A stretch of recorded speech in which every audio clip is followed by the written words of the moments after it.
Welcome to the late evening news at 11 on NTA News 24. We are live in Abuja. I am Vivian Ezadifi. In a move to enhance transparency and speed up government processes, President Tinubu has approved the immediate implementation of revised procurement thresholds across MDAs. The Director General, Dr. Adebowale Adedokun, says the change is a step towards more efficient service delivery and supports the broader goals of the Renewed Hope agenda. Guidelines are expected to follow shortly. Petrobras, the state oil company of Brazil, is seeking to resume business in Nigeria's oil sector with a specific interest in frontier deep water acreage. This was part of the discussions during the Interministerial Review meeting chaired by Vice President Kashim Shettima at the Presidential Villa, Abuja, to coordinate Nigerians' preparations for the second session of the Strategic Dialogue Mechanism scheduled for June 2025. State House correspondent Abdurrahman Jibrila reports. As the economic reforms of the Tinubu administration take root, the company, which had previously wound down operations in Nigeria at the Agbani field, is now actively engaging with Nigerian authorities as part of broader efforts to revitalize bilateral cooperation ahead of the 2025 Nigeria-Brazil Strategic Dialogue Mechanism. And this review meeting is ahead of the second session of the Strategic Dialogue.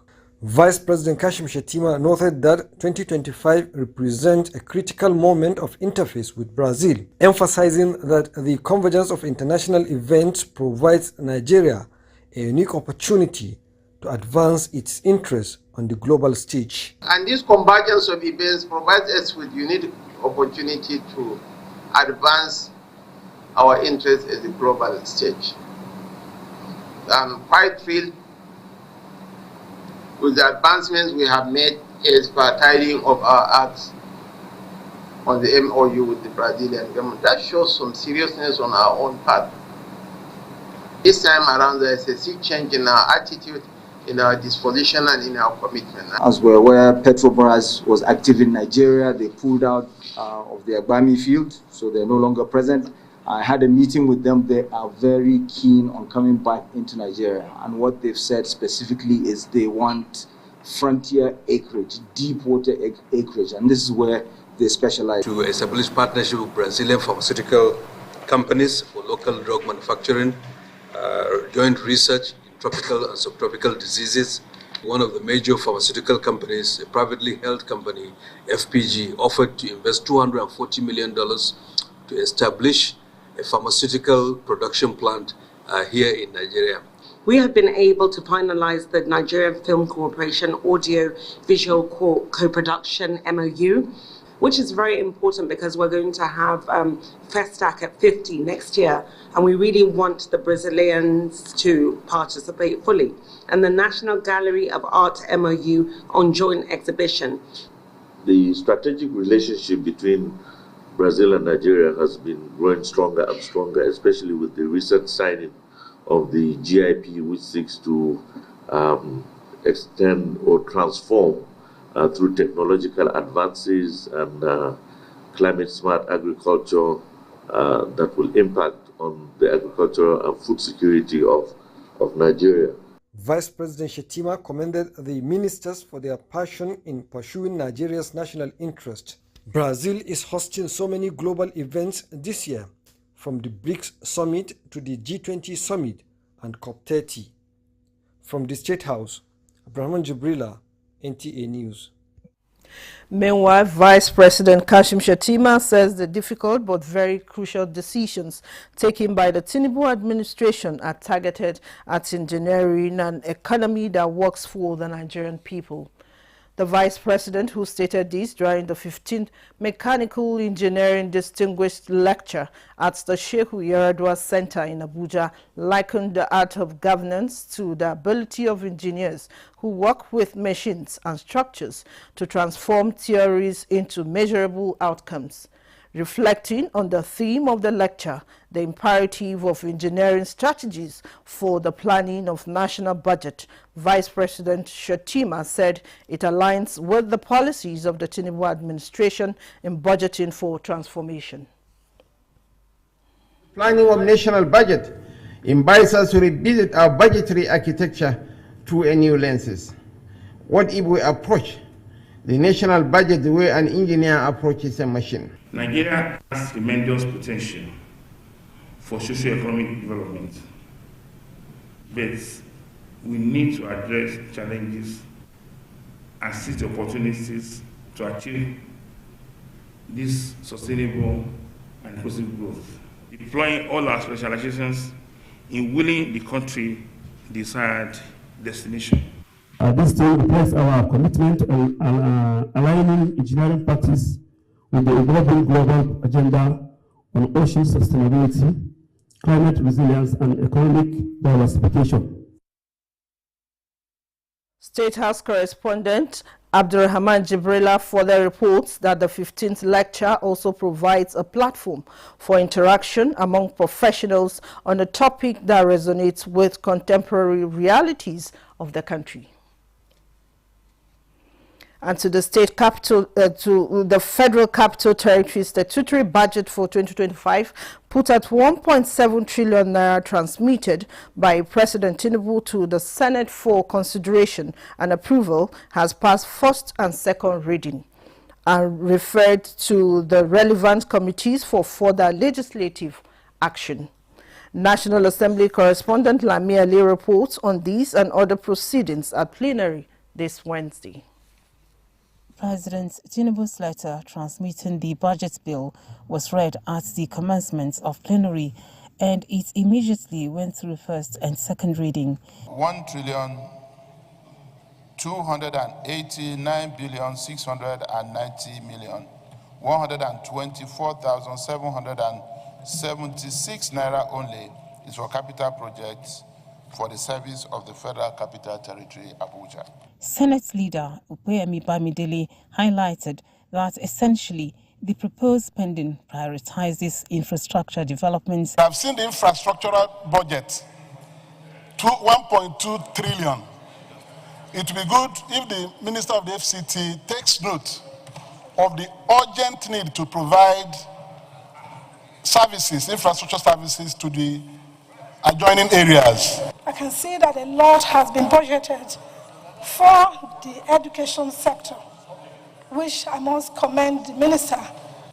The Honorable Minister secured an approval from the President to build two police stations in each area councils.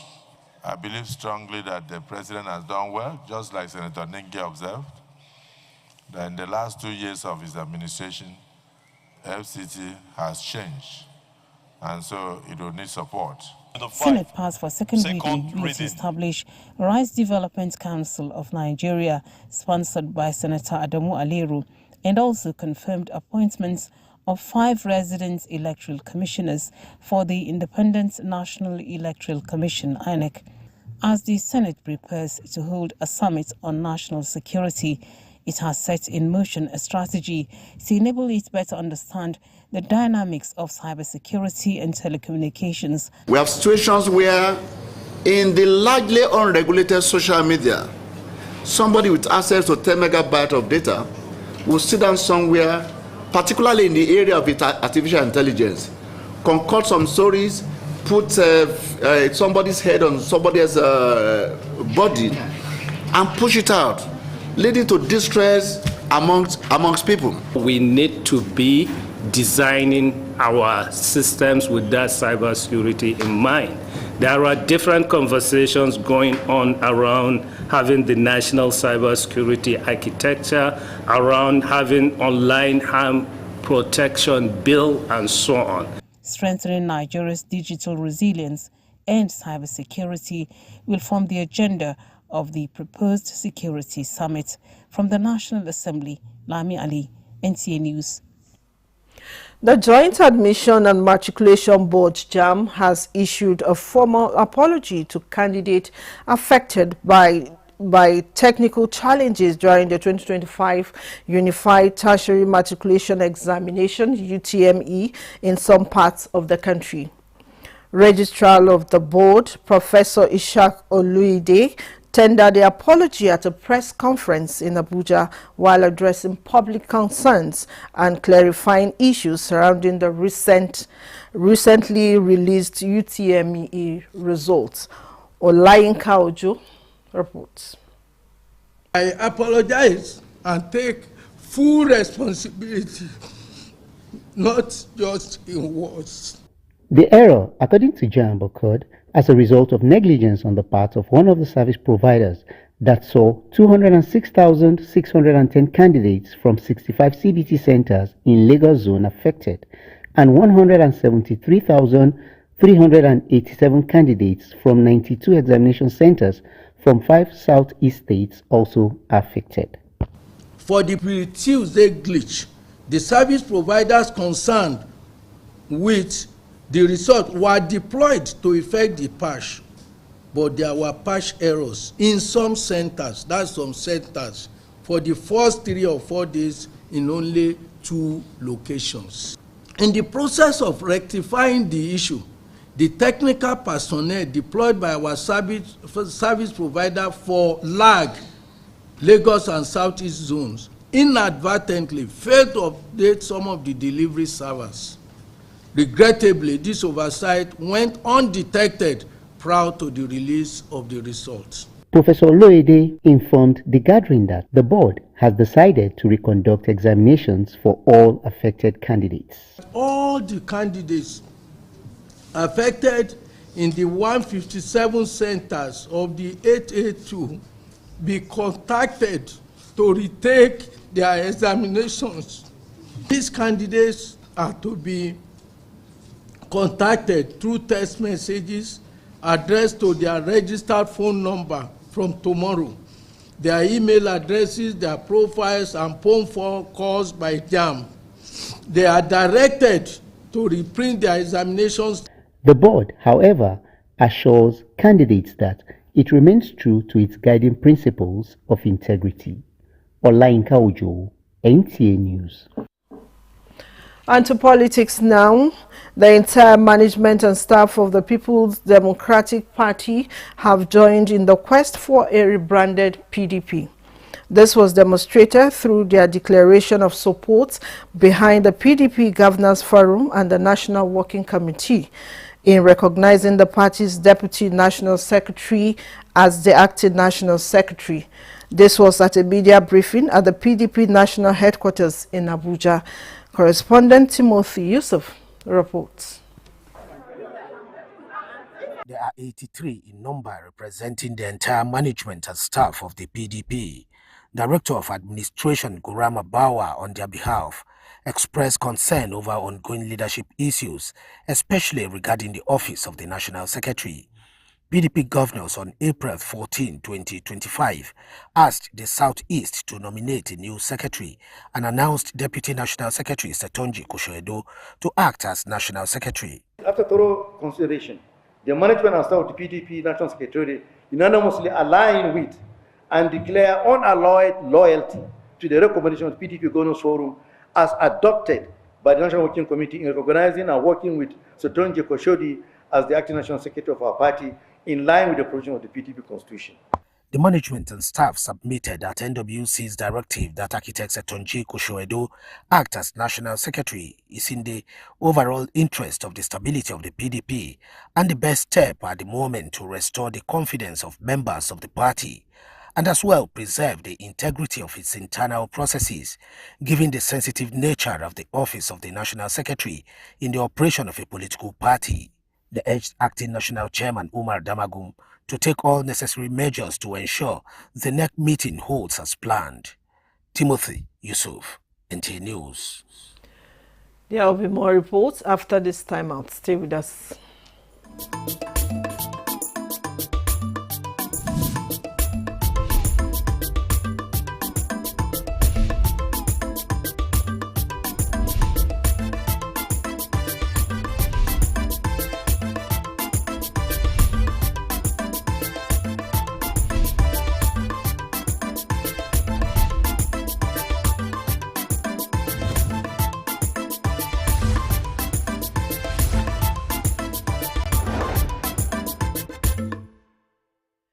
Welcome back. Continuing with this, the British government has commended President Tinubu's administration, asserting that Nigeria's economy is gradually making a rebound, attributing the progress to sustained reforms across various sectors. This was when the British High Commissioner to Nigeria briefed the media at the British Embassy in Abuja. Garba Natala was there and now reports. These economic reforms are paying off, and these economic reforms are now making Nigeria more investable. Bold and promising, he says, President Bola Tinubu's policies aimed at diversifying Nigeria's economy. Between 2015 and 19, the growth rate in Nigeria was an average of 2%. It's now, in the last 12 months, at least about 3.5%. But most positively, in the last quarter for which we have data, it's up to 4.6%. So there's a real uptick in growth, and there are other indicators that suggest that businesses are planning to expand.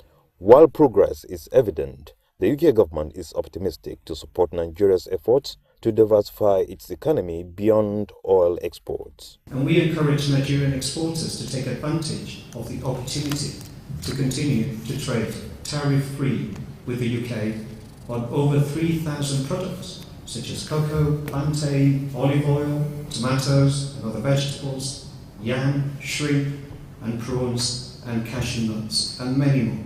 By harmonizing our regulatory environments and leveraging shared expertise, we can make it easier for UK and Nigerian businesses to collaborate, invest and innovate. By 2030, they envision Nigeria's creative sector becoming a $100 billion industry, as the UK government is keen to work closely to create a competitive, technologically advanced Nigerian economy. In Abuja, Garba Muhammad Natala, NTA News. Some youth in Kaduna metropolis are turning waste to fortunes by manufacturing heavy-duty machines using locally sourced materials. Panteka Market, a mini China north of the river, is a hub of transfer of skills. Mohammed Umarajingi reports that acquisition of vocational skills require no formal education as entry requirements in the informal skills acquisition market. This is a market where innovation is born not from blueprints, but from bare hands and bold ideas. Here, the hammer meets hoe. Thousands of artisans bend, weld, and forge new life into scraps, transforming dumped fragments into functioning machines. Aliuya melts and casts aluminium brass here. We melt and cast off aluminium, scrap, and bronze and brass. Found the pattern of any spare part of is either aluminium or brass or samples. Then we put it in the sun, we cast it.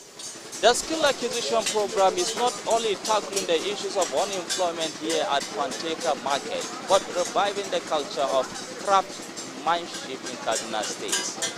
I visited the National Board for Technical Education, which is working to recertify these artisans and award them with a national skills certificate called NSKF that recognizes what their hands already prove every day. That skill can speak louder than a certificate. We have realized the informal sector represents a latent potential which is poorly harnessed, and that's one of them is Panteka.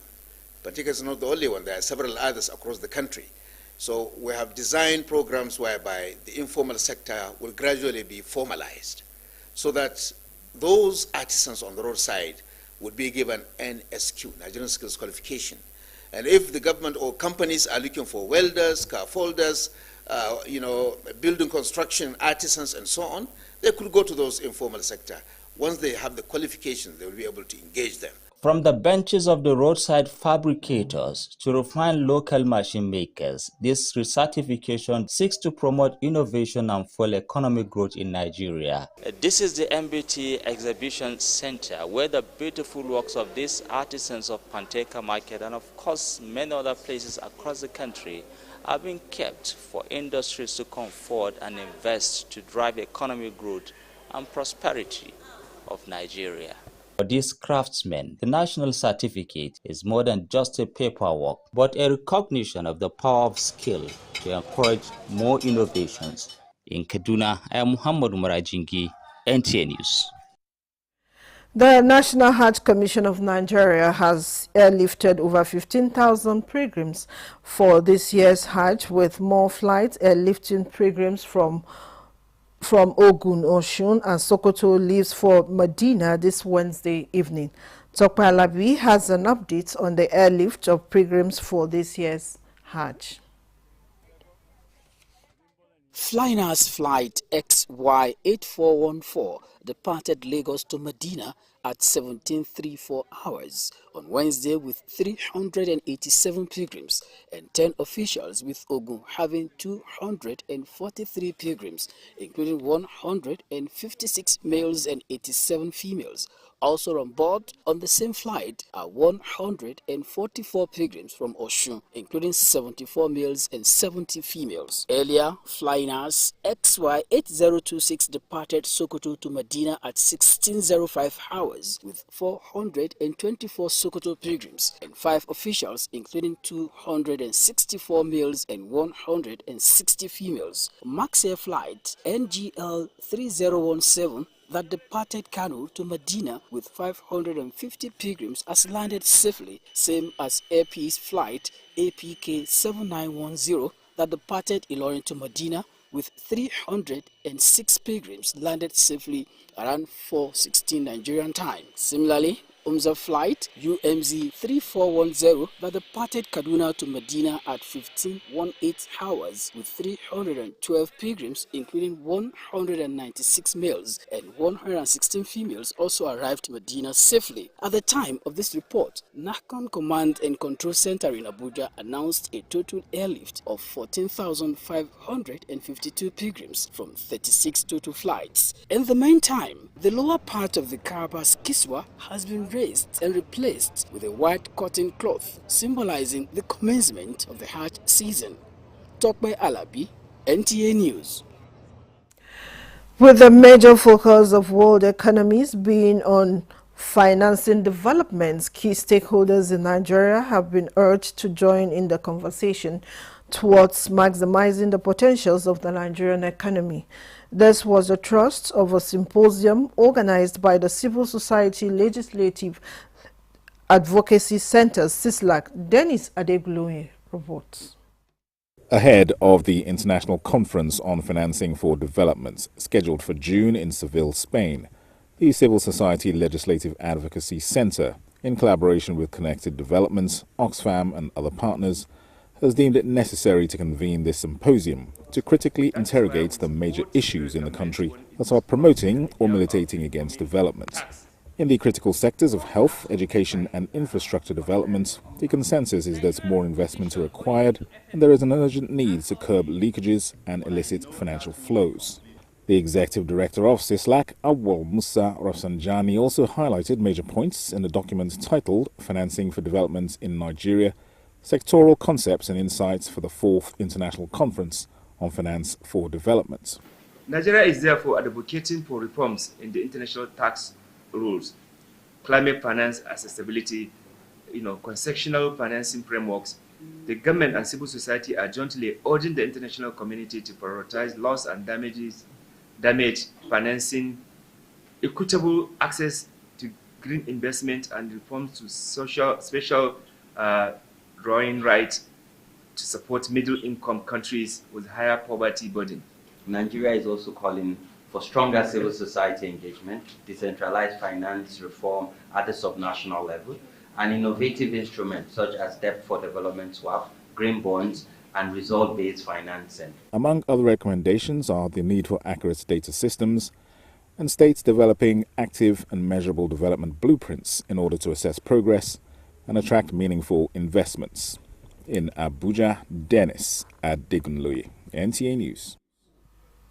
The Resource Center for Human Rights and Civic Education has unveiled 2 digital broadcasting platforms, radio and television in a move to enhance civic engagement and promote human rights across Nigeria and beyond.